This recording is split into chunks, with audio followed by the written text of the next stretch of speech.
Hey, what's up, students? Come here. If you like any of the videos here, if you've seen any of the highlights and stuff like that, make sure to, subscribe. Maybe like some of the videos. Come and join us on the stream. We're live Mondays from 7 to 9, Tuesdays from 6 to 8. Maybe that might change. I don't know. And Wednesday to 7 to 9. Come and check us out, all right? Later. Here. Deep in the heart of the Cherokee Nation, locals have spotted a mysterious creature. We tagged along as they tracked and collected evidence of the beast many know as Bigfoot. I feel like for you to figure out your Cherokee, you also have to be white first. I feel like every white person who figures out they're Native American is Cherokee. Like, damn. Oh. There is a vast area, natural forest that people have never seen before. And our elders have told us that there were beings that lived in the woods. Today we hear the word Bigfoot or Sasquatch, but in our Cherokee history, in our culture, we call them Uni Udawihi, the mythical or the secluded tribe. Now, from the cultural aspect of it, these creatures were put here by our creator, Unetlana, and that looks legit. Put here to help us. On our villages in ancient times, we had boundaries where we hunted and gathered, and we would present berries and edible roots at the edge of our boundaries as an offering to these creatures. And in return, these creatures would help us protect us during our times of hunting and gathering. These beings existed a long time ago, and they do exist today. They're just not talked about as much, and some people get glimpses of them every now and then. I've been coon hunting with buddies that, I caught a glimpse of something that was, to me, was unbelievable. I see a lot more groups involved in, wanting to go out and prove that. Like, every time you see a dude that is like Bigfoot hunting, it is like the minimum requirement is 40 years old, like hefty guy, like there has to be camo or tan, like clothing, khaki type clothing. Cargo shorts is also an extra. Glasses too. Some kind of facial hair that is beyond the norm of probably behind 90s, 80s. Yeah. That this thing exists. Damn. Look at these guys. Should I say I rest my case? Thank you. I'm done. Right there. There you go. Jeez. Oh, that's great. Is it going to be proven or is it not going to be proven? Well, curiosity drives human nature. And if you're always looking for something, you're going to find it. My entire life, I've been in the woods probably 4,000 times. And out of all those times, I've had 27 encounters with what I would truthfully say was a Bigfoot. It's become a part of our culture that these creatures coexist with us. I have other members of the Cherokee Nation come up to me and say, hey, I've seen one. My name is Darren Lee. I go by DW Lee. I'm the executive director of Mid-America Bigfoot Research Center. The MABRC is an international organization. We have 500 plus members.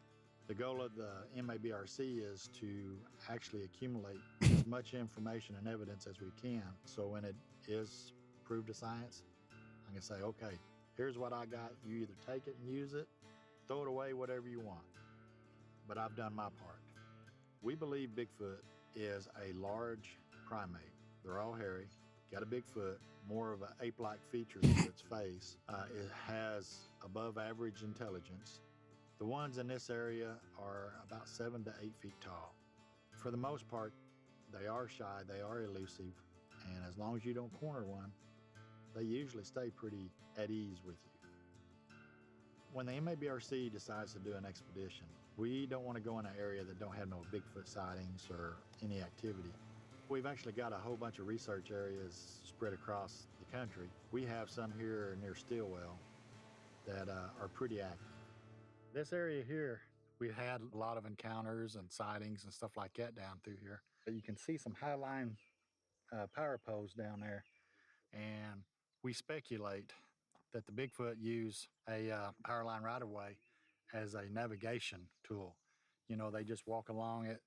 It's just a lot of uncharted wilderness out there, probably places out there that man has never stepped foot in. You just literally fucking told me that there's power lines. Man has stepped through there. What are you talking about? The fuck?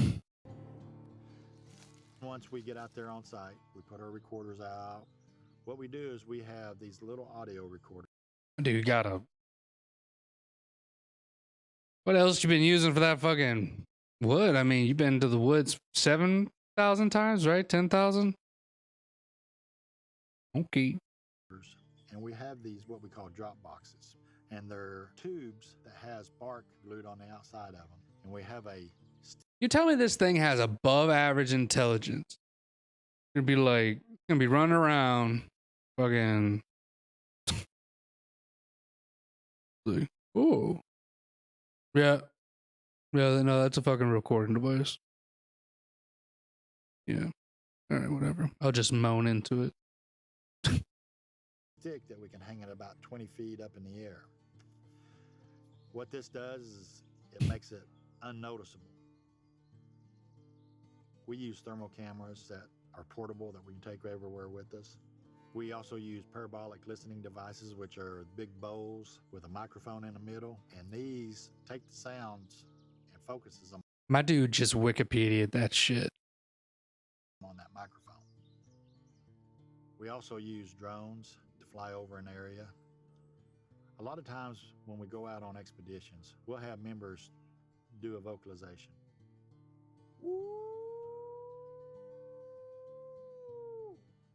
We speculate that. All right, hold up. Okay, got it.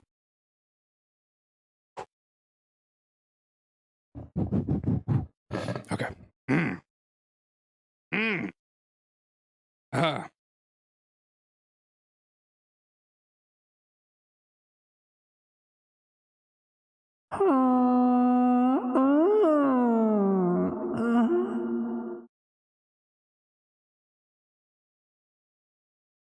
Nailed it. Yeah. I'm a natural. You know.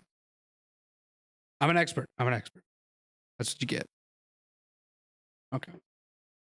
That Bigfoot makes these whooping sounds. And what we're trying to do is we're trying to get a Bigfoot to respond to these whoops.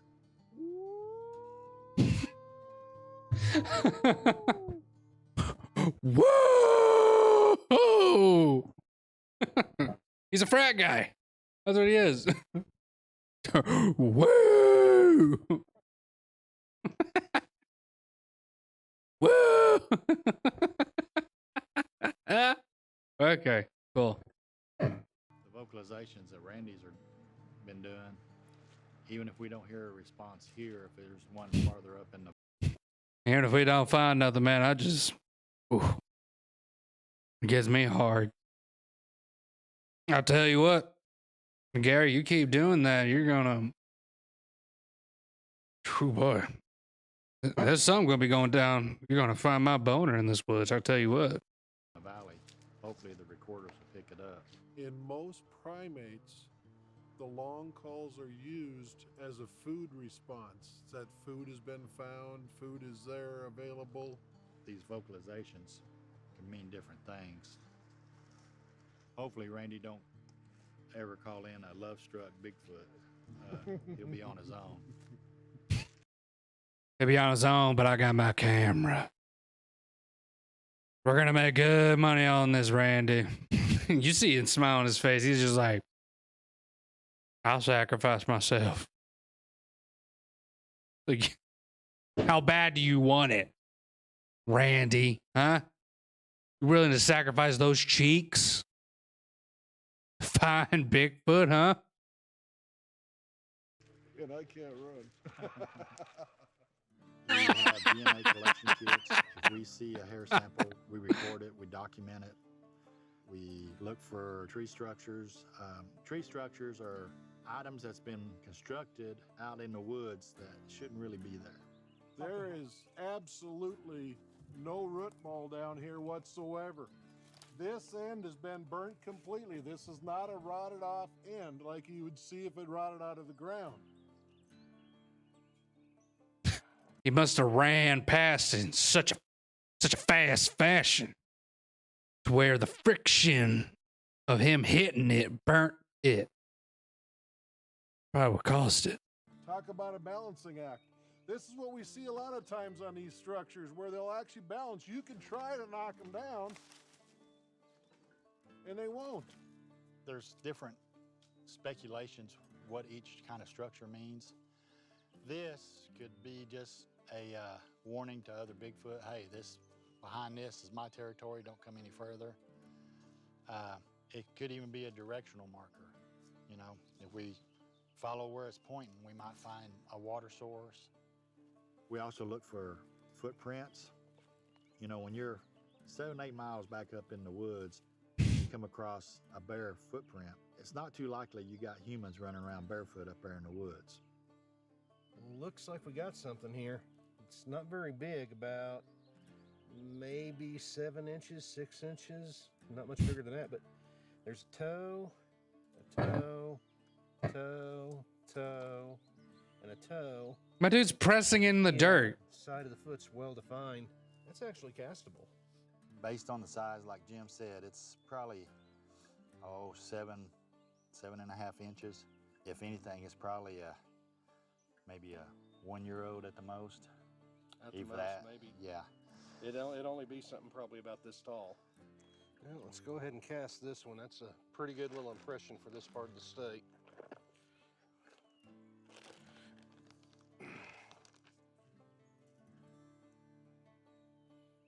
And we'll pull this out of the ground and see what it looks like when it sets. This is a impression of a possible Bigfoot track. The typical size that people find for these things in Oklahoma is generally between 16 to 20 inches for the adults.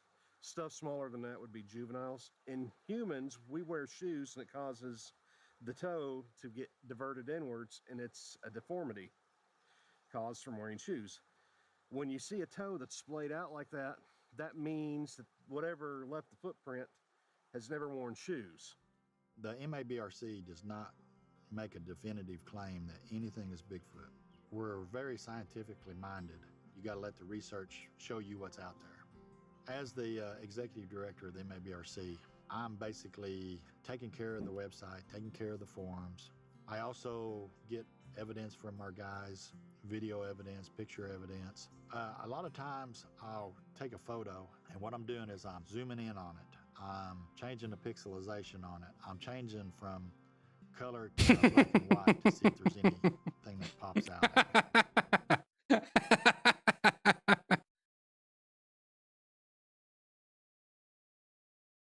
Oh man, you think about they hit a microphone in the tree.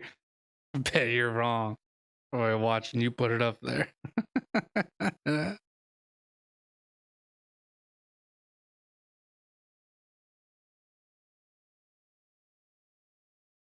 Yeah.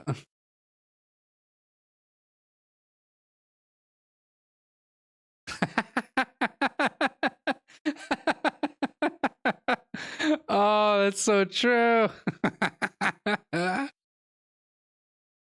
Oh man, that's funny. It's like, there's one out there. No, David, damn it. You said you weren't exploring this part of the forest this week. We were scheduled here from 9 to 3 a.m. That's what it was. Damn it. Son of a bitch. We've been calling each other the whole time. Some of the most compelling evidence that the MABRC has collected. We do have a lot of thermal footage. We have several videos of a Bigfoot in the same location 2 weeks apart, filmed by 2 different researchers. We also have a picture of what we believe is a juvenile Bigfoot going across a trail down here in southeast Oklahoma. What the also have fuck? hair samples. Some of them have unknown qualities to them that don't line up to other animals. Most purported Bigfoot hair doesn't have that medulla in there like human hair and dog hair and stuff like that. For audio recordings, we actually had a recording of what we believe could possibly be a Bigfoot. That was our researcher doing that call. That was the return response.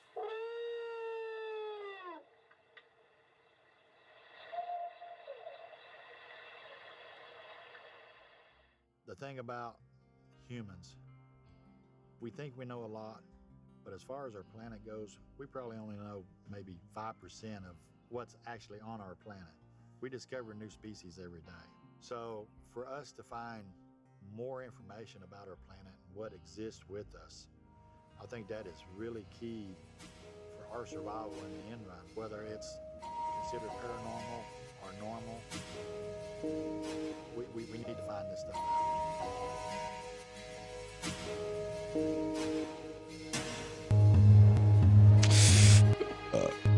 Sure. Class dismissed! His name is Professor Volgate. Professor Volgate.